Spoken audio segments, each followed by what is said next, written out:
আরেকটি বিষয়ে আমরা কথা শুনছি যে রাষ্ট্রপতি বিদেশে যেতে পারেন, সেরকম একটি কথা আমরা শুনছি।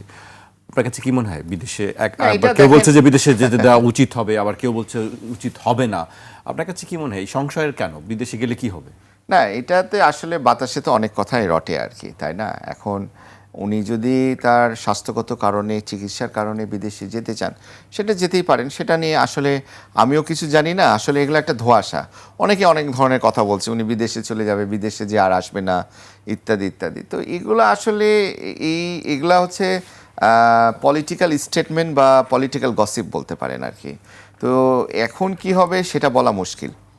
এখন যেহেতু উনি পদত্যাগ করেছে, অ্যাজ পার কনস্টিটিউশন নতুন আমাদের দায়িত্বপ্রাপ্ত রাষ্ট্রপতি এসেছেন, উনি ওনার দায়িত্ব পালন করছেন। ছুপ্পু সাহেব, আমি যতদূর জানি যে উনি আবার ওনার নিজের বাড়িতে উঠে যাবেন। তো উনি কোথায় যাবেন, কোথায় থাকবেন, বিচার তার হবে কি হবে না। ট্রাইব্যুনালে অভিযোগ দায়ের করা হয়েছে দুটি। যে তার নামে ট্রাইব্যুনাল, এই যে আমি বললাম আর কি, অভিযোগ দায়ের করা মানে কিন্তু অভিযোগটা প্রতিষ্ঠিত হয়ে যাচ্ছে তাও না। এটা আমলে নিচ্ছে কিনা সেটাও কিন্তু দেখতে হবে। এটা আমলে নিচ্ছে কিনা সেটাও দেখতে হবে। তো আসলে অনেকে এখানেও কি চুজ অ্যান্ড পিকের বিষয় আছে? না, এখানে আমি আসলে দেখেন, আমি চুজ অ্যান্ড পিক বলবো না। দেখেন, আইনের গতিতে চলা উচিত এবং বিচার বিভাগ স্বাধীনতা আমরা চেয়েছি। বিচার বিভাগের মতো স্বতন্ত্র থাকা উচিত এবং কোনো ধরনের প্রতিবন্ধকতা হোক আমরাও এটা চাই না, সাধারণ জনগণ এটা চায় না। উনি যদি কোনো ধরনের অপরাধ করে থাকেন, as per constitution, as per law তার বিচার হওয়া উচিত বলে আমি মনে করি আর কি। কিন্তু ওই যে বললাম যে তার ক্ষমতা থাকা অবস্থায়, প্রেসিডেন্ট থাকা অবস্থায় উনি কোনো ধরনের যদি এমন কোনো কাজ করে থাকে, দাপ্তরিক কাজ করা অবস্থায়, কিন্তু তার এটা রাষ্ট্রপতির দায়মুক্তি, এটা কিন্তু কনস্টিটিউশনে বলা আছে।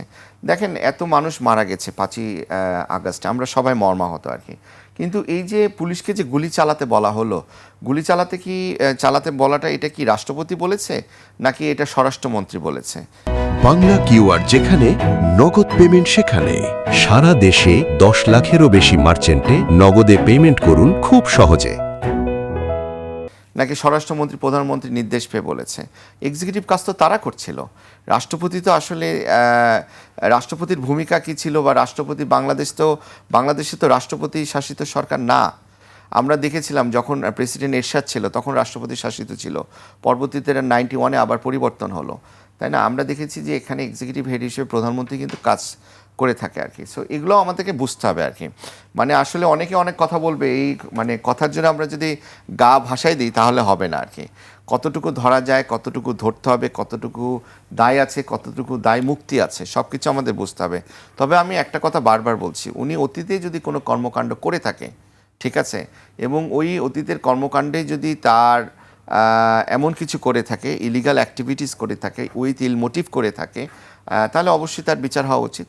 কিন্তু অতীতে কিন্তু তার বিরুদ্ধে বেশ কিছু অ্যালিগেশন কিন্তু এখন পেপার পত্রিকা বলেন, মিডিয়াতে বলেন, অনলাইনে বলেন, আসছে। কিন্তু উনি কিন্তু যখন জেলা জাজ হিসেবে রিটায়ার করে আর কি, রিটায়ার করার পর কিন্তু উনি দুদকের কমিশনার ছিলেন। আমি একটু আগে বলেছি, কমিশনার থাকা অবস্থায় উনি একটা বিশেষ দলকে বিভিন্ন ধরনের সুবিধা দিয়েছে। পদ্মা সেতুর যে দুর্নীতি হয়েছিল, যে মামলাটা হয়েছিল, কানাডিয়ানরা যে মামলাগুলো করেছিল, ওই সময় কিন্তু মন্ত্রী ছিলেন আবুল হোসেন সাহেব। তার বিরুদ্ধে যে দুর্নীতির যে তকমাটা উঠেছিল আর কি, তাকে পুরো এই 2 বছর ধরে কিন্তু তদন্ত করার পর একটা আইওয়াস তদন্ত করে তাকে কিন্তু এখান থেকে মুক্ত করে দেওয়া হলো। বলা হলো যে না, কোনো দুর্নীতি নাই। ওই সময় কিন্তু এটা খুব আলোড়ন তুলেছিল এই মামলাটা। আবার জিয়া অরফানেজ মামলা আমরা দেখেছি আর কি, বেগম খালেদা জিয়াকে মিথ্যা মামলায় কীভাবে হয়রানি করা হলো, তাকে কিভাবে গ্রেফতার করা হলো। তো এটা কিন্তু একটা সুবিধাজনক সময় কিন্তু তার মাধ্যম দিয়ে কিন্তু তার আমলে সেই দুদকের কমিশনার থাকা অবস্থায় কিন্তু এই চার্জশিটটা দেওয়া হয়েছিল। পরে আমরা আবার দেখেছি 2017 সালে ইসলামী ব্যাংক, উনি কিন্তু বোর্ডেও ছিল, উনি কিন্তু ইন্ডিপেন্ডেন্ট ডিরেক্টর হিসেবে কিন্তু বোর্ডে ছিল কিন্তু। তো ওই সময় ইসলামী ব্যাংক এত ভালো একটা ব্যাংক, মানে সবাই ইসলামী ব্যাংকের প্রতি যে আস্থা ছিল, সেই আস্থাটা পুরাটাই কলাপস করলো ইসলামী ব্যাংকের উপর থেকে। তো এই ইসলামী ব্যাংক থেকে আবার কিন্তু উনি আবার গ্লোবাল ইসলামী ব্যাংকেও একটা বিশেষ দায়িত্বে ছিলেন আর কি।